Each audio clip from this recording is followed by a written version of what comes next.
நீங்கள் தவறவிட்ட எபிசோடுகளை இப்பொழுதே காணுங்கள் உங்கள் Tandivan.com மற்றும் Tandivan யூடியூப் சேனலில்.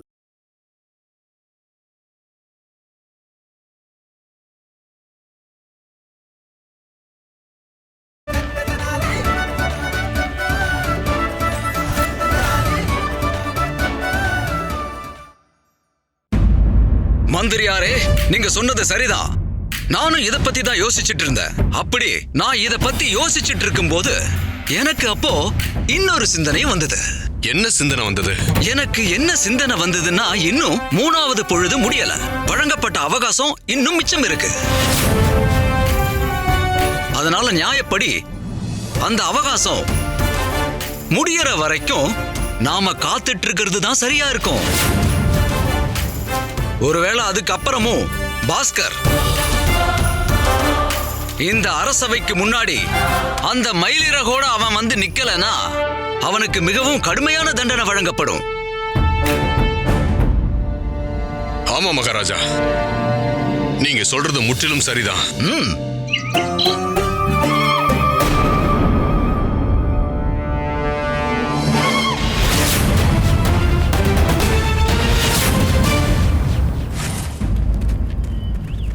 பாவி, வெளி பெண்களை இப்படி தப்பா பாக்குறியே. என்னோட கணவர் இப்ப வந்துருவாரு, உன்னை சும்மா விட மாட்டாரு. ஒருத்தங்களால தாத்தாவை மட்டும் தான் இந்த அளவுக்கு புகழ முடியும். வாங்கம்மா. வயசானாலும் செயல பாரு, கீழ்த்தனமான செயலா இருக்கு. சதவினி, நான் உன்னை என்ன பண்றேன்னு பாரு. ஐயோ, இருங்க. மன்னிச்சிருங்க. இவரோட வயசை கொஞ்சம் பாருங்க. பாவம், ரொம்ப வயசானவரு. யார வயசானவன? நீதான் வயசானவன். உன்னோட அப்பா, உன்னோட அம்மா, உன்னோட மொத்த குடும்பத்துக்கு தான் வயசாச்சு. சரிதான் பாஸ்கர், அவரோட தலையிலே போட்டு போட. ஆமா, அது அவர் தலையிலேயே போட்டு உடைச்சிருங்க. ஐயோ, கொஞ்சம் அமைதியா இருங்கம்மா. யாரு? என்ன இது? இப்படின்னு என்ன பண்ணிட்டு இருக்க? எழுந்துரு, வாங்கிறது போலாம். தோழைங்க தான் ஓடுவாங்க, நீ வேணா ஓடு. இங்க பாருங்க, இவரை இப்பவே இங்க இருந்து கூட்டிட்டு போயிடுங்க. மன்னிச்சிருங்க சகோதரி, மன்னிச்சிருங்க. நான் இப்பவே இவரை கூட்டிட்டு போயிடுறேன். ஐயோ, எழுந்துரு. ஐயோ, எழுந்துரு.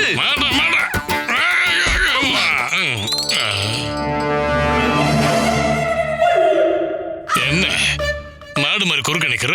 தல்றா, இல்லன்னா என்னோட திவ்ய திருஷ்டியை பயன்படுத்தி உன்னை பஸ்பமாக்கிடுவேன். நான் யாருன்னு உனக்கு தெரியாது. நான் தான் ராஜகுரு தத்தாச்சாரியார். இருந்தீங்க ராஜகுருவா இருந்தீங்க.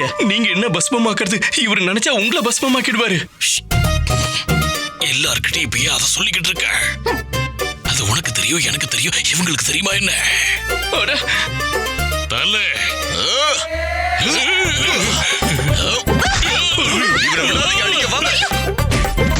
ஐயோ அம்மா, தாத்தா மட்டும் இப்ப மன்மத லீலையை நிறுத்தலனா அப்புறம் அங்க கை கால சபையில ராவண லீலையை ஆரம்பிச்சிருவான். ஐயோ,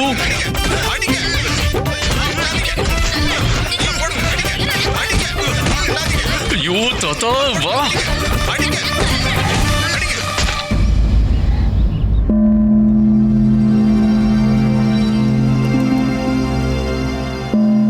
மந்திரியார் அவர்களே, 3வது பொழுதும் இன்னும் கொஞ்ச நேரத்துல முடிய போகுது.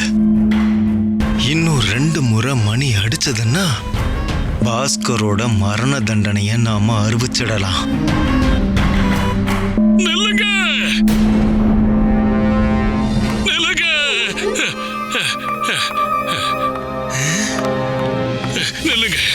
இருங்க, அவன் வந்துட்டு இருக்கான். தத்தாச்சாரியாரே, மயிலிறகு கிடைச்சுதா?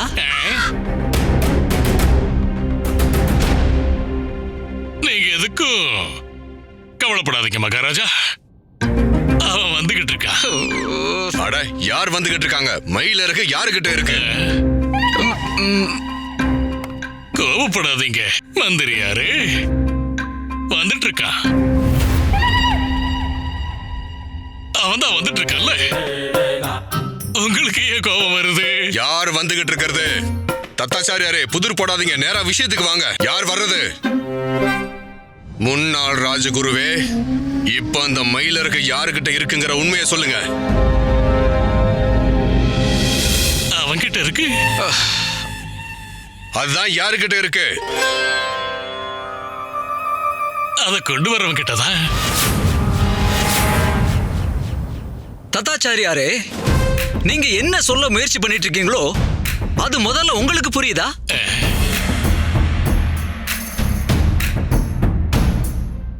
அப்படி அது உங்களுக்கு புரியுதுன்னா அதை இங்க நீங்க சொல்லிட்டு இருக்கிறதுக்கு பதிலா அதை எழுதி காட்டுங்கன்னு கட்டளையிடுற.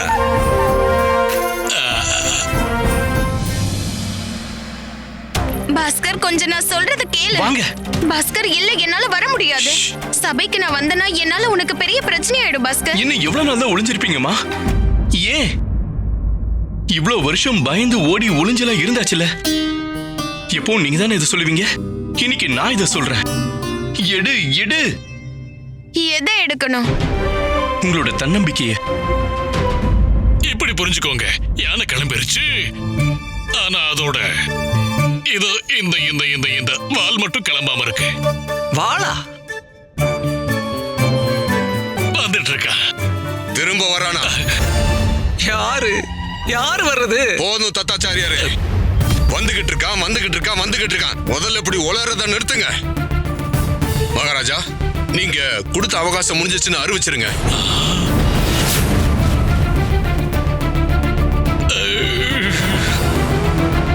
பாஸ்கர், இவங்களை இதுக்கு மேல என்னால சமாளிக்க முடியாது. நில்லுங்க.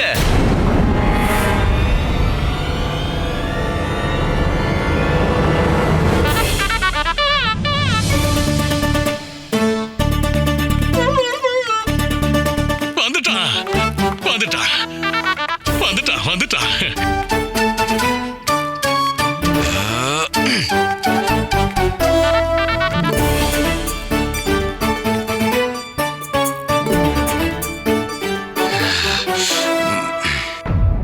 பாஸ்கர், நீங்க இங்க அந்த மயிலிறகு இல்லாம வரக்கூடிய முட்டாள்தனத்தை பண்ணிருக்க மாட்டீங்கன்னு நினைக்கிறேன். மன்னிச்சிடுங்க மகாராஜா. ஆனா அந்த மயிலிறகு அது என்கிட்ட இல்ல. தண்டனை கிடைக்கும்.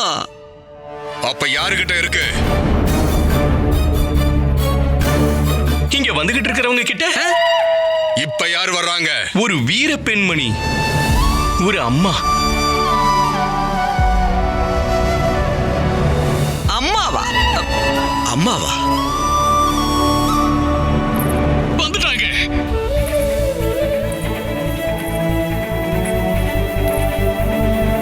அவங்களும் வந்துட்டாங்க.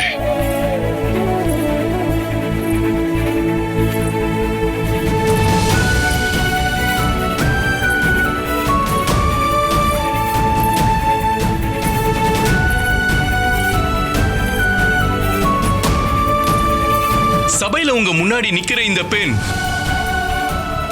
பூஜிக்கப்பட வேண்டிய பண்டிதர் ராமகிருஷ்ணருடைய மனைவி மற்றும் என்னுடைய தாய் சாரதா தேவி.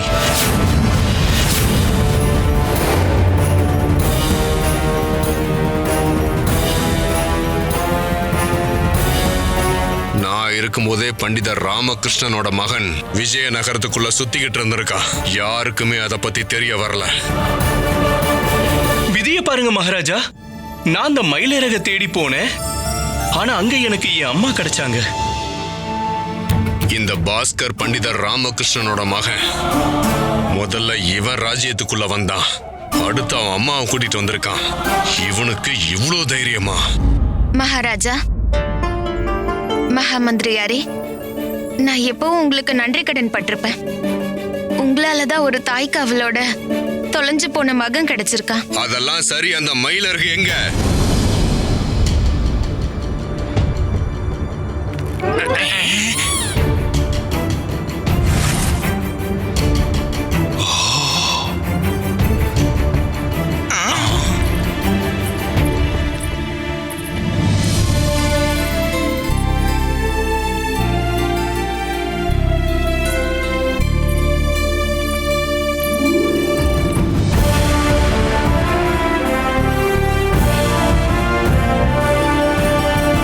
இப்ப இந்த மயிலிறக வாங்கின அந்த வெளிநாட்டு வியாபாரிகளை அரசவைக்கு வர சொல்லுங்க. அவங்கள கூப்பிடுங்க. மகாராஜா, அது தாமதமானதுனால அவங்க இந்த ஒப்பந்தம் வேணாம்னு சொல்லிட்டாங்க. அவங்க கிளம்பி போயிட்டாங்க.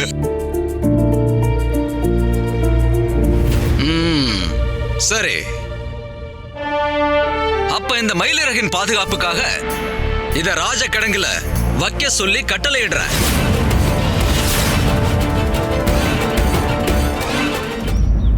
இவங்க 2 பேரும் விஜயநகரத்தோட கௌரவத்தையும் விஜயநகரத்தோட மரியாதையையும் இந்த இந்த இந்த மயிலிறகு அங்க இருக்கு. அந்த மயிலிறக காப்பாத்தி கொண்டு வந்திருக்காங்க. பிரமாதம், அற்புதம். இல்ல இல்ல இல்ல இல்ல இல்ல இல்ல மகாராஜா, நீங்க இப்படி மனசார பாராட்டுறதுக்கு உண்மையான தகுதியுடைய நபர் நான் கிடையாது. இந்த பாராட்டெல்லாம் உண்மையிலேயே போய் சேர வேண்டியது நம்மளோட குருக்களுக்கு தான். நீ முன்னாள் ராஜகுரு நம்மள புகழ்றாரா? நான் வந்து கையெடுத்து கும்பிட்டு உங்களை வேண்டி கேட்டுக்கிறேன். நீங்க நம்மளோட குருக்களை மன்னிச்சிடுங்க மகாராஜா. அவங்க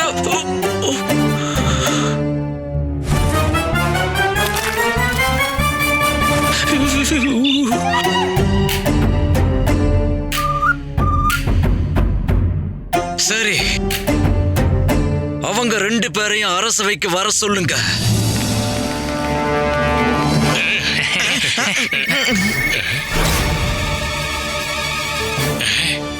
ஏன் நின்னுட்டீங்க? போய் உங்களோட இடத்துல உட்காருங்க. இந்தாங்க, எடுத்துட்டு போங்க. மகாராஜா, நீங்க அனுமதி கொடுத்தீங்கன்னா நான் ஒரு ஆலோசனை வழங்கலாமா?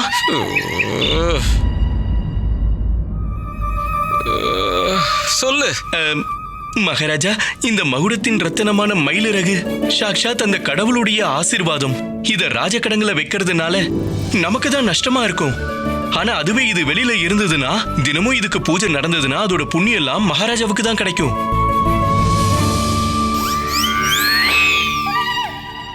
இந்த அரசவையில அறகுறையான ஆலோசனைகள் சொல்ல உனக்கு அனுமதி இல்ல. சொல்ல வந்ததை முழுசா சொல்லு. அப்ப இந்த மயிலிறக குருக்கள் கிட்ட கொடுக்கறது சரியா இருக்குமா?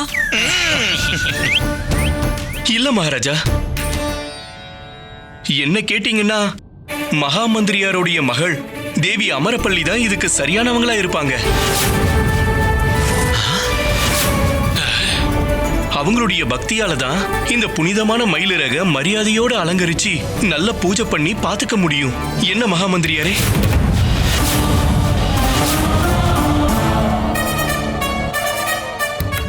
மந்திரியார சந்தோஷப்படுத்த இதை விட ஒரு நல்ல வாய்ப்பு கிடைக்காது.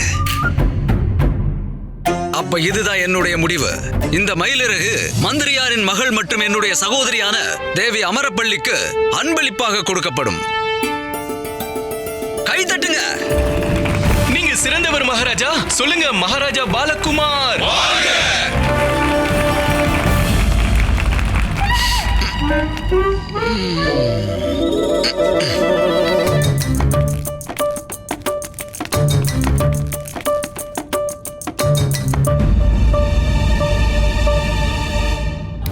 எந்த ஒரு மகனும் தன் தாய்க்கு இப்படி ஒரு கெடுதலை பண்ணியிருக்க மாட்டான். நீ உன் அம்மாவை விஜயநகரத்துக்கு கூட்டிட்டு வந்து அதை பண்ணியிருக்க.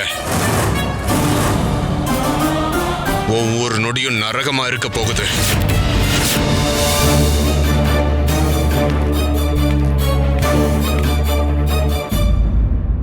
மயிலிறகுக்காக நன்றி மகாராஜா. ஆனா பாஸ்கர் உங்களுடைய கட்டளையை மீறி இருக்கான். மயிலிறக கொண்டு வந்துட்டான். ஆனா அந்த கொள்ளைக்கார கூட்டத்தோட தலைவனை இவன் கூட்டிட்டு வராம வந்திருக்கான். ஆமா, இதுக்காக அவனுக்கு தண்டனை கிடைச்சே ஆகணும். மயிலிறகு கைக்கு வந்த உடனே இவனோட உண்மையான முகத்தை காட்ட ஆரம்பிச்சிட்டான். மகாராஜா, கொள்ளைக்காரங்களை பிடிக்க நான் முயற்சி பண்ணேன். ஆனா அவங்க தப்பிச்சிட்டாங்க. இல்ல மகாராஜா, உங்களுடைய கட்டளையை நிறைவேற்றாததுக்கான தண்டனை இவனுக்கு நிச்சயம் கிடைச்சே ஆகணும். மந்திரியா, சேவகா, நான் இங்க எவ்வளவு முக்கியமான விஷயத்தை பத்தி விவாதிச்சுட்டு இருக்கிறேன். ஆனா நீ என்ன இப்படி பண்ணிட்டு இருக்க? மன்னிச்சிருங்க மகாராஜா. நான் எங்க விட்டேன்? கட்டளையை மீறினதுக்கான தண்டனை உனக்கு கண்டிப்பா கிடைக்கும் பாஸ்கர், கண்டிப்பா கிடைக்கும். அப்படின்னா மகாராஜா, நீங்க இந்த பாஸ்கருக்கு ஆயுள் தண்டனை தரலான்னு யோசனை பண்ணிட்டு இருக்கீங்களா என்ன?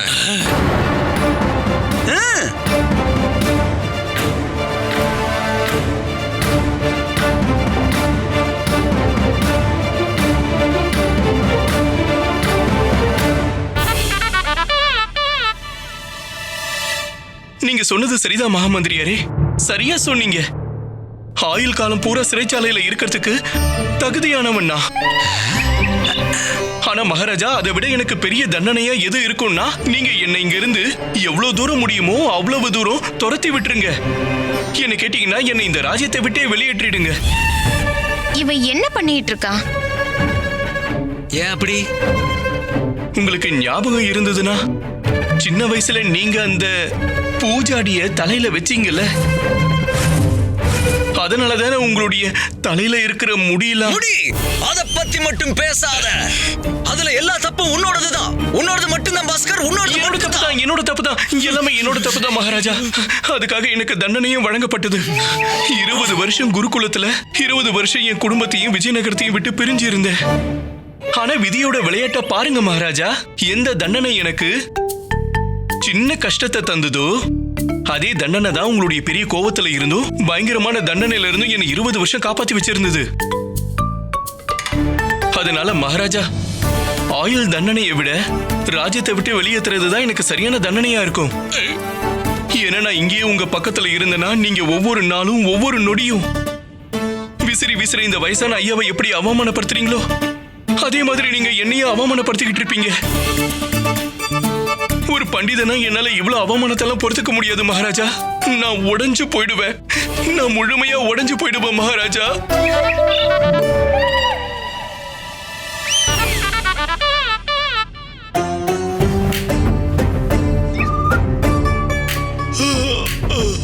ஐயோ வயசான ஐயா, மன்னிச்சிடுங்க மகாராஜா. அவர் எழுப்பிக்கிட்டு இருந்த தூங்கிட்டாரு. எழுந்துறீங்க மகாராஜா, எழுந்துறீங்க. சரி. வயதான சேவகனே, உன்னை இப்பவே இந்த பணியிலிருந்து நிரந்தரமா விலக்குறேன். மகாராஜா. மகாராஜா, முதல்ல நீங்க சீக்கிரமா உங்க தீர்ப்பை வழங்குங்க. நான் கண்டிப்பா என்னுடைய தீர்ப்பை வழங்குவேன்.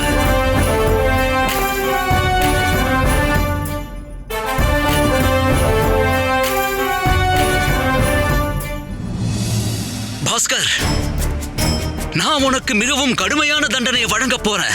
மரண தண்டனை. இன்னில இருந்து, இப்ப இருந்து நீதான் என்னுடைய தனிப்பட்ட சேவகனாய் இனிமேல் வேலை செய்ய போற.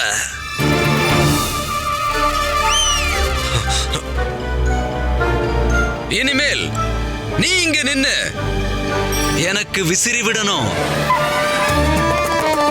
உன் வாழ்க்கை முழுக்க ஒவ்வொரு நாளும் ஒவ்வொரு நொடியும். இல்ல மகாராஜா, இவ்வளவு கடுமையான தண்டனை எனக்கு வழங்கிடாதீங்க. இதுக்கு பதிலா எனக்கு ஆயுள் தண்டனை கொடுத்து சிறைச்சாலைக்கு அனுப்பிடுங்க. என்னுடைய தீர்ப்பு உறுதியானது. இதுல மாற்றம் இல்ல. ஆனா மகாராஜா, மகாமந்திரி சொல்றது உண்மைதான் மகாராஜா. மகாமந்திரி சொல்றது உண்மைதான். நீங்க மிகவும் சக்தி வாய்ந்தவர். உங்களுடைய கட்டளையை மீறுற தைரியம் எல்லாம் எனக்கு என்ன, இந்த அரசவையில இருக்கிற எந்த பெரிய மனிதர்களுக்கும் வராது. என்ன மகாமந்திரியாரே, நீங்க ஒரு நியாய விரும்பி மகாராஜா. நீங்க ஒரு மகான். இந்த விஷயம் மொத்த விஜயநகரத்துக்கும் தெரியும்.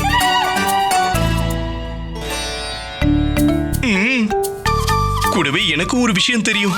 என்னால அந்த கொள்ளைக்காரங்களை பிடிக்க முடியலன்னா நீங்க எனக்கு இந்த தண்டனையை வழங்குறீங்க. ஆனா மகாராஜா, ராஜ்யத்தின் கௌரவமான மகுடத்தின் ரத்தினமான இந்த மயிலிறக மீட்டு கொண்டு வந்ததுக்கு எனக்கு ஒரு சின்ன வெகுமதியாவது கிடைச்சாகணும்ல.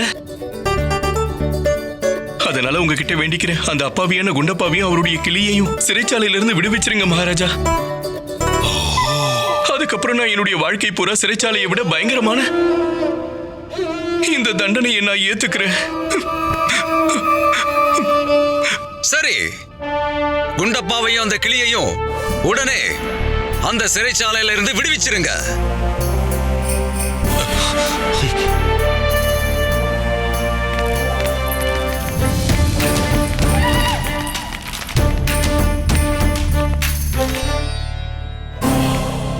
பண்டிதர் ராமாவுடைய சில குணங்கள் உனக்குள்ளே இருக்கு. நீ திறமையா தப்பிச்சிட்ட. ஆனா அந்த பண்டிதர் ராமகிருஷ்ணனாலேயே என்கிட்ட தாக்கு பிடிக்க முடியல. அப்படிங்கிற போது உன்னால என்ன பண்ண முடியும்? நகரம், வீடு, குடும்பம் எல்லாத்தையும் விட்டுட்டு ஓடிட்டான். உனக்கு அதை விட மோசமான நிலைமை ஏற்படும்.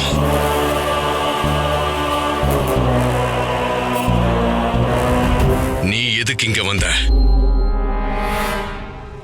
உன் மகனை நினைச்சு உனக்கு கவலை இருக்கா இல்லையா? நீயே அவனை உன் கையால மரண வாசல்ல தள்ளிவிட வந்திருக்க. புரிஞ்சுதா இல்ல புரியலையா?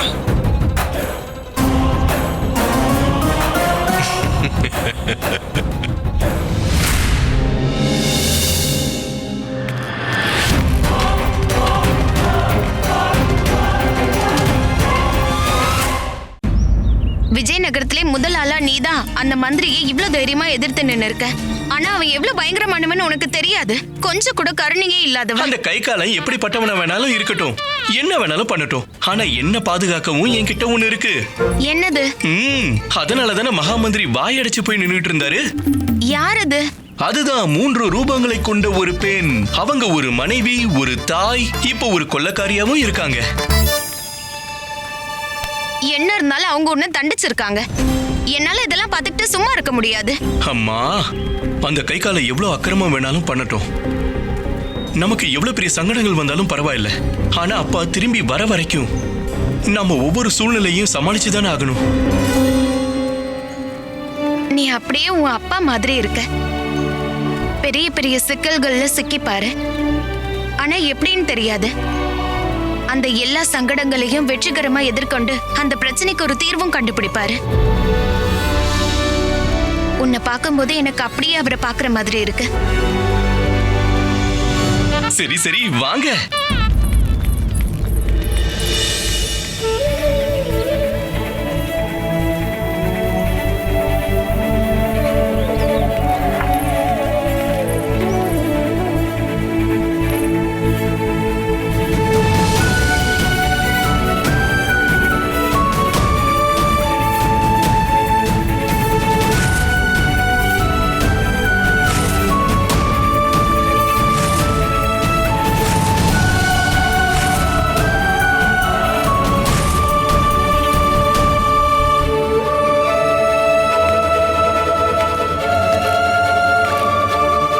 சாரதா, சாரதா, சாரதா.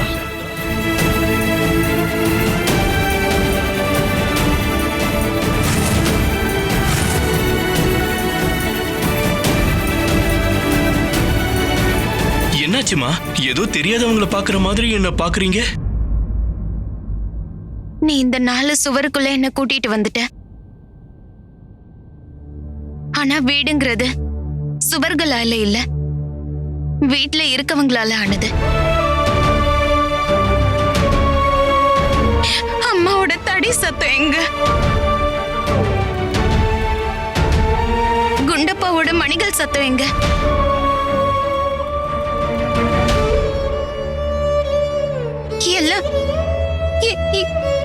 எல்லாம் போயிடுச்சு. ஐயோ அம்மா, பாருங்க இங்க பாருங்க.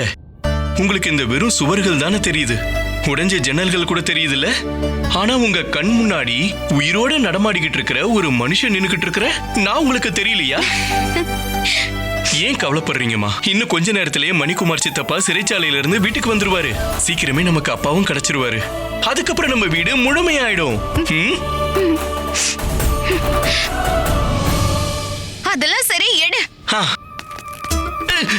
என்ன இல்ல, தொடப்பத்தை எடுத்து சுத்தம் பண்ண ஆரம்பி. இதான் வீட்டுல இருக்கிறவங்களோட இருந்தா இதான் பிரச்சனை. எப்ப அவங்க நினைக்கிறாங்களோ அப்ப அவங்க மகனை அடிமையாக்கிடுவாங்க. என்ன இங்க கூட்டிட்டு வரணும்னு நீதானே அடம் பிடிச்ச. அப்பப்போ போய் சுத்தம் பண்ண ஆரம்பி.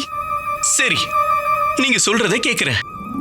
வாங்க, இந்த கட்டடத்தை திரும்ப வீடாக்கலாம்.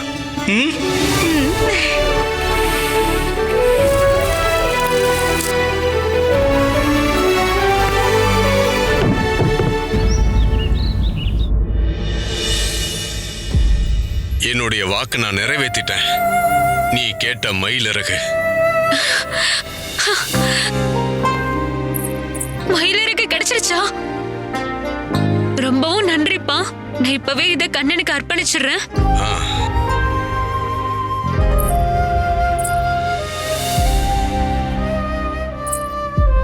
அப்பா கண்ணன் எவ்வளவு அழகா இருக்காருல்ல.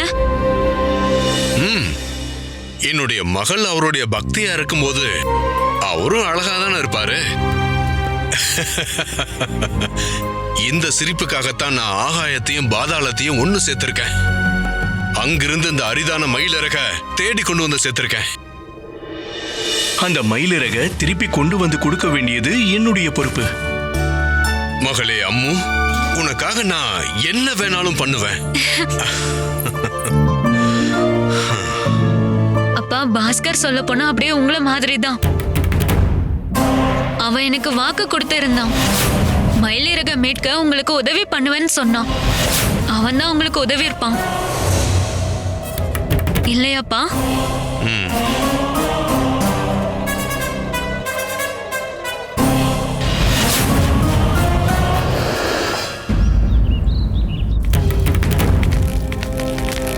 மந்திரியாரே, என்ன வர சொன்னீங்களா? காவல் காத்துக்கிட்டு இருக்கும் போது ராத்திரி பகல்னு நீ அந்த பாஸ்கரோடவே இருந்திருக்க. ஆனா அவன் அந்த பண்டிதர் ராமாவோட மகன் உன்னால கண்டுபிடிக்க முடியலையா? இல்ல மந்திரியாரே, பாஸ்கர் தான் அந்த பண்டிதர் ராமாவோட மகன். ஆக அற்புதம், முதல் முறையா கேள்விப்படுறேன். மன்னிச்சிடுங்க மந்திரியாரே, பல வருடமா அந்த வீடு காலியா இருந்தது. அதனாலதான் அவன் அங்க இருக்கான்னு நினைச்சிட்டு இருந்தேன். அவனும் பண்டிதர் ராமாவோட மகன் எப்பவும் வெளியே காட்டிக்கிட்டதே இல்ல. மந்திரியார் அவர்களே, அவன் ஒரு பண்டிதன். பாஸ்கரன் சின்ன வயசுல இருந்தே பெரிய புத்திசாலி. அவன் சின்ன வயசுல இருந்தே புத்திசாலினா நீங்களா யாரு? எங்களை மன்னிச்சிருங்க மந்திரியாரே, ஆனா நமக்கு இப்ப ஒரு நல்ல வாய்ப்பு கிடைச்சிருக்கு. இத பயன்படுத்தணும்னா நம்ம அந்த துஷ்ட பாஸ்கரனை இந்த நகரத்தை விட்டு வெளியே அனுப்பிட முடியும்.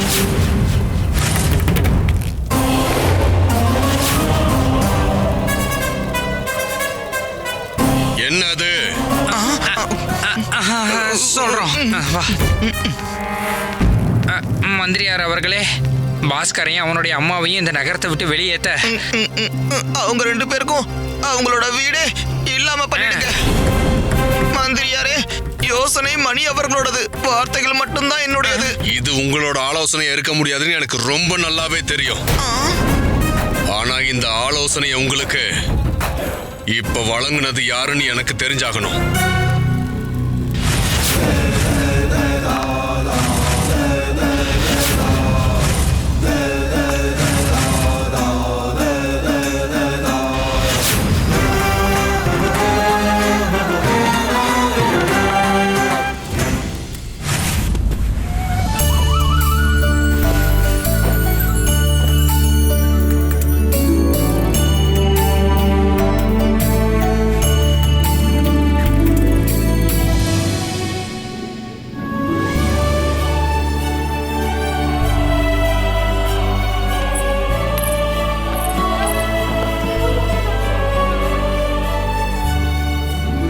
உன்னோட பெரும்பாலான குறும்பு வேலைகளை எல்லாம் இந்த படுக்கையில நாங்க எந்திரிக்கிறதுக்கு முன்னாடியே ஆரம்பிச்சிருவேன்.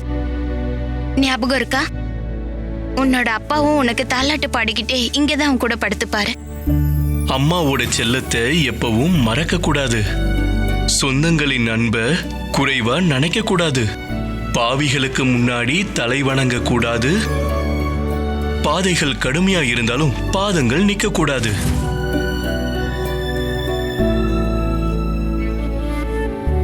உன் அப்பா கிட்ட இருந்த மொத்த சொத்தும் இதுதான்.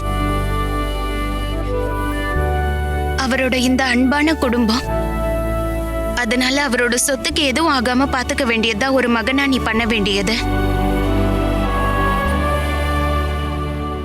அம்மா, இந்த வீடு உடைஞ்சிருக்கு, செதஞ்சிருக்கு. ஆனா கண்டிப்பா நான் இதை அழிஞ்சு போக விட மாட்டேன்.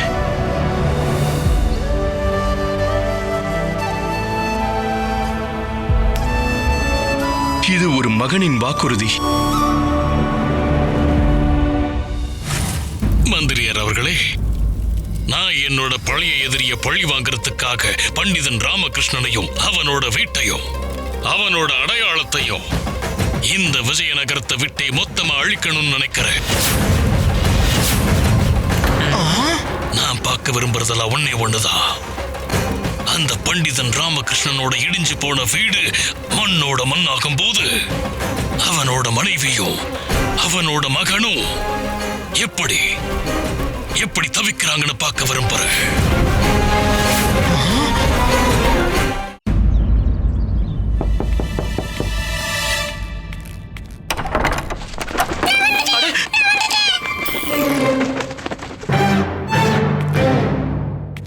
சித்தப்பா! அட, என்ன ஆச்சு?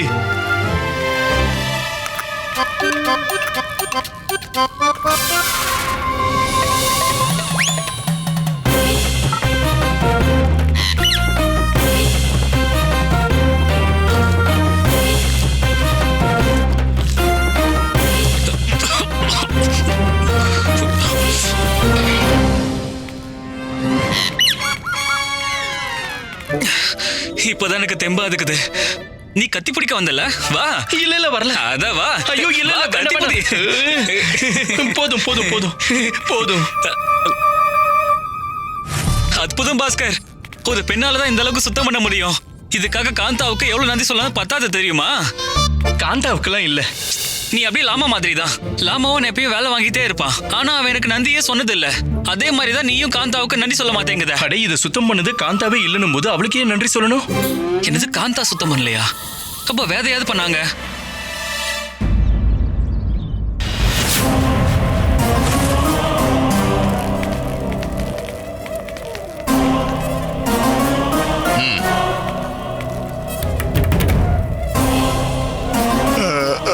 இதெல்லாம் என்ன மந்திரியாரே?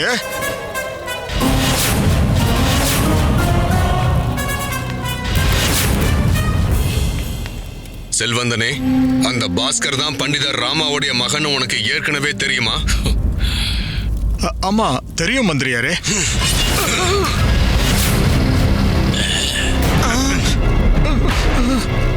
உன்னால அந்த பண்டிதர் ராமகிருஷ்ணனுடைய மகன் பாஸ்கர் விஜயநகரத்துக்கு வந்து என்னோட ராஜ்யத்துல இருந்துகிட்டே என்னுடைய வாழ்க்கையில விளையாடிக்கிட்டு இருக்கான். இப்ப அவனோட அம்மாவையும் கூட்டிக்கிட்டு வந்துட்டான். 20 வருஷத்துக்கு முன்னாடி என்ன பார்த்து பயந்து ஓடினவளை கூட்டிட்டு வந்திருக்கான். ஏன்னு தெரியுமா? எதிரிகள் ஒவ்வொருத்தரா விஜயநகரத்துக்குள்ள நுழைஞ்சுகிட்டு இருக்காங்கன்ற விஷயம் கூட உனக்கு தெரியல செல்வந்தனே. இவனை இழுத்துக்கிட்டு போங்க, சிறைச்சாலையில அடைச்சு வைங்க. இது அநியாயம். இந்த மாதிரி அநியாயம் பண்ணாதீங்க. வேணாம் வேணாம் மந்திரியாரே, விட்டுருங்க. வேணாம். நீ நில்லு. உனக்கு நான் ஒரு வேலை வச்சிருக்கேன். சொல்லுங்க. உன்னோட அப்பா என்னவோ இப்ப போயிட்டான். இப்ப நீ என் கண்ணு முன்னாடி உன்னோட திறமைய நிரூபிச்சு காட்டணும். எனக்கு நீங்க சொல்றது எதுவும் புரியல மந்திரியாரே. நான் உன்கிட்ட ஒரு வேலையை ஒப்படைக்க போறேன். அது என்ன வேலை மந்திரியாரே? அந்த பாஸ்கரை வீடு இல்லாம நடுத்தெருவுக்கு கொண்டு வந்து நிறுத்தணும். உனக்கு உதவுறதுக்காக ராஜமுத்திரை பதித்த கட்டளை பத்திரத்தை நான் சீக்கிரமே உனக்கு கொடுத்து அனுப்புறேன். பாஸ்கரோட நாளைய சூரிய உதயம் விஜயநகரத்துல இருக்கவே கூடாது. புரிஞ்சுதா இல்ல புரியலையா? புரிஞ்சது மந்திரியாரே, எனக்கு நல்லா புரிஞ்சது. நகுஷ், நீ போய் அந்த செல்வந்தன் மகனோடைய இரு. அவனுக்கு ஏதாவது உதவி தேவைப்பட்டா நீ கூட இருந்த செஞ்சு கொடு. மந்திரியாரே, நீங்க கட்டளை இட்டீங்கன்னா நானும் அவன் கூட போறேன். தேவைப்பட்டதுன்னா நானும் அவனுக்கு உதவுறேன். நல்ல யோசனை, தாராளமா பண்ணு. சரிங்க மந்திரியாரே. ஷாலதா, ஷாலதா,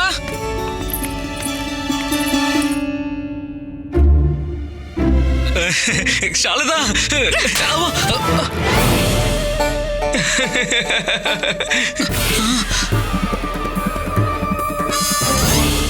நான் தான் குண்டப்பா. குண்டப்பா,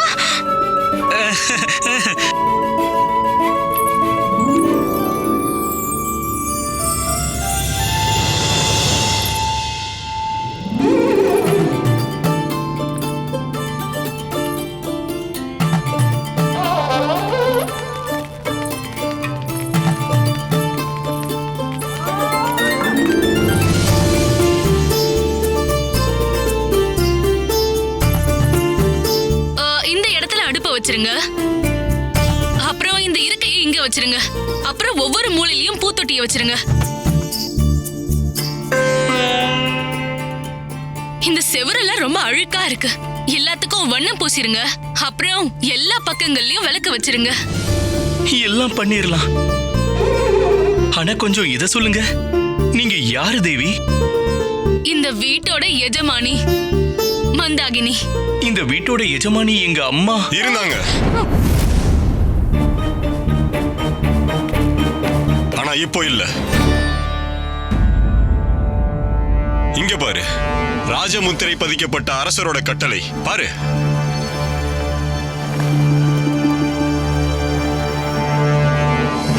பண்டிதர் ராமகிருஷ்ணனான செல்வந்தர் சதானந்தம் கிட்ட இருந்து 500 தங்க நாணயங்களை கடனா வாங்குறேன். ஒருவேளை 5 வருஷத்துக்குள்ள வட்டியோட என்னால இந்த கடனை செலுத்த முடியலன்னா என்னுடைய மொத்த வீடும் செல்வந்தர் சதானந்தத்துக்கு சொந்தமாயிடும்.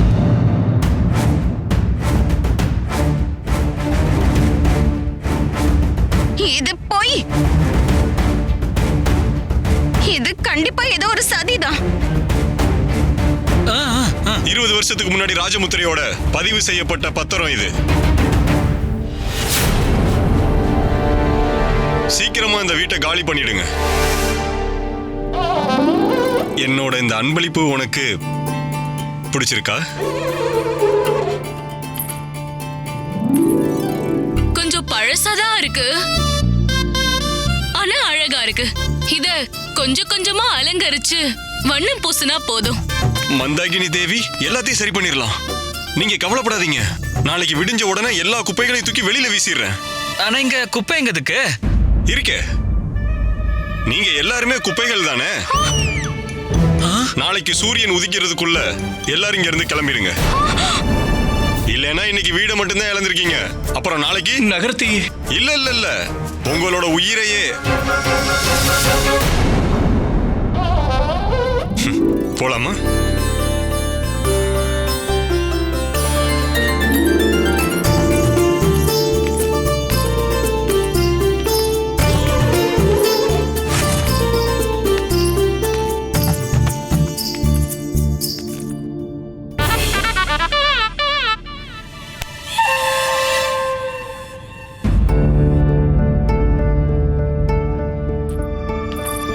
பார்த்தது போதும், எடு.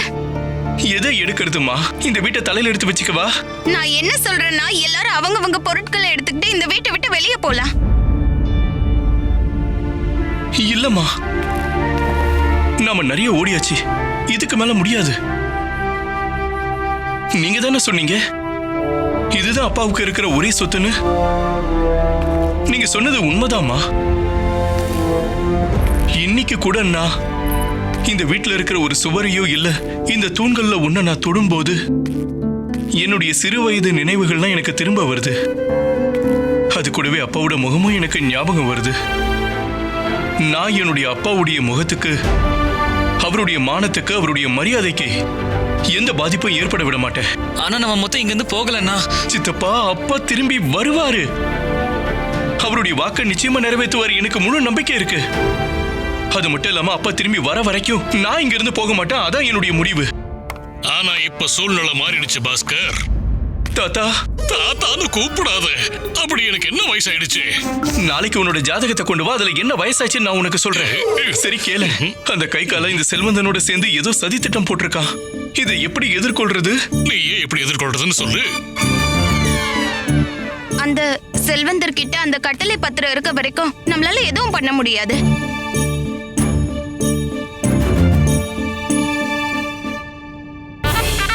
ஆனா ஒருவேளை அந்த கட்டளை பத்திரம் அந்த செல்வந்தர் கிட்ட இல்லவே இல்லன்னா? ஆனா அது எப்படி? என்கிட்ட ஒரு திட்டம் இருக்கு.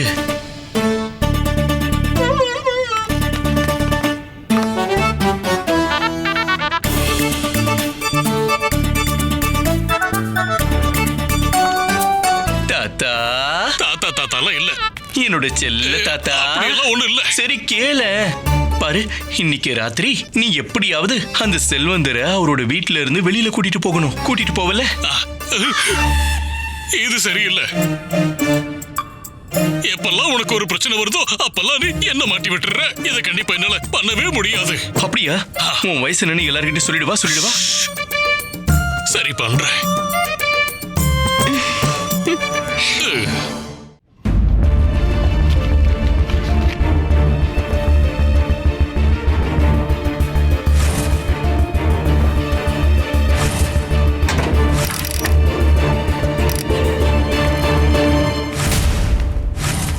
இன்னைக்கு ராத்திரி அந்த ராஜ கட்டளை பத்திரம் திருடு போகும். ஓஹோ, சின்ன செல்வந்தரே, நீங்க அந்த 2 குருக்களுக்கு முன்னாடி இவ்வளவு கீழறங்கி போயிட்டீங்க. நீங்க எங்க, அவங்க எங்க? என்ன?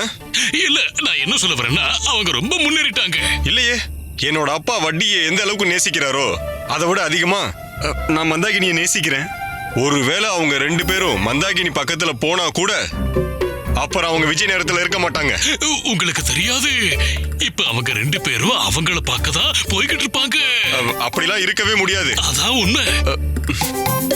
இப்பவே நான் அதை போய் என்னன்னு பாக்குறேன். சீக்கிரமா போங்க. அவ்வளவுதான், வீடு காலி ஆயிடுச்சு. நான் என்னோட வேலையை பண்ணி முடிச்சிட்டேன். ஒருவேளை நான் மாட்டிக்கிட்டா அப்புறம் அந்த மோசமான மந்திரிய கதையை முடிச்சிருவானே.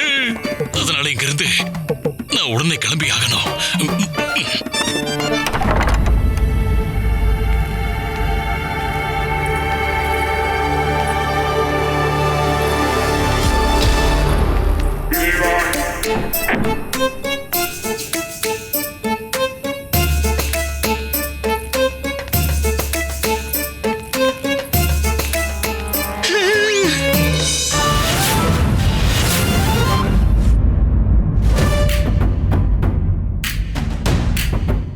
Catch us on TV, Tandivan.com, Facebook and YouTube.